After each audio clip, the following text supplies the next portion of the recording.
If you have oppositions in your natal chart, it's worth your while to learn about ways to manage the energy.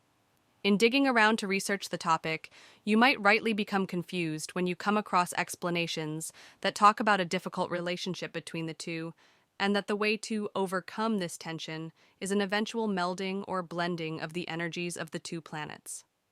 That sounds a little too much like a conjunction for my taste. So let's get down to basics.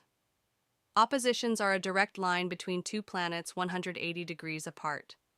The tighter the orb, the more you will feel the relationship.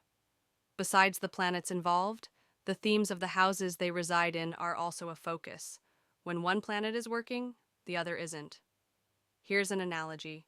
An opposition is not two people in the kitchen, one washing and one drying the dishes. It's more like one does the dishes and the other sits on the couch. Then the next night they switch. Oppositions can be challenging, not because they are inherently bad, but because a relationship will always exist between the two bodies. There is always an influence from across the way to consider. It means that as much as you might like the simplicity of dealing with just one planet, you are going to have to deal with two. Sometimes another influence is going to have to get a turn. I don't think most people with a major opposition realize they've got two ways of being or ways of presenting or ways of seeing things. Sorting a situation like this is not really a 30-minute thing if you really want to understand the personal situations as well as how the people interact, because there is a lot of ping pong going on. Think of an opposition like the changing of seasons. Summer and winter do not merge into a lukewarm in between. They alternate, each bringing its own unique experience. Likewise, someone with an opposition in their chart will express one side strongly for a period, only to later shift into the other.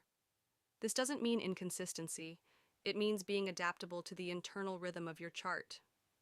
For example, a person with a Leo Aquarius opposition might spend months focused on personal recognition, leadership, and self-expression, only to later find themselves retreating into a more detached, community-oriented mindset. Instead of forcing these energies to meet in the middle, they can accept that both are part of their identity, just not at the same time. This is why people with strong oppositions often feel misunderstood. To the outside world, it might seem like they are constantly flipping between extremes, outgoing and reserved, practical and dreamy, aggressive and passive. But this isn't a contradiction. It's the natural motion of the opposition at work. Rather than trying to force a middle ground where both sides coexist in harmony, the real skill is learning when to lean into each energy. If you're in an analytical, detail-focused mindset, let yourself be fully in that mode. When the shift happens and you become more intuitive or abstract, embrace that as well.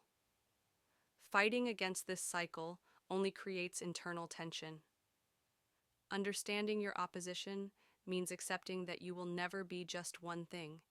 Instead of seeking stability in the middle, find stability in the movement between both sides. The goal isn't to merge them, it's to master the art of shifting between them with ease.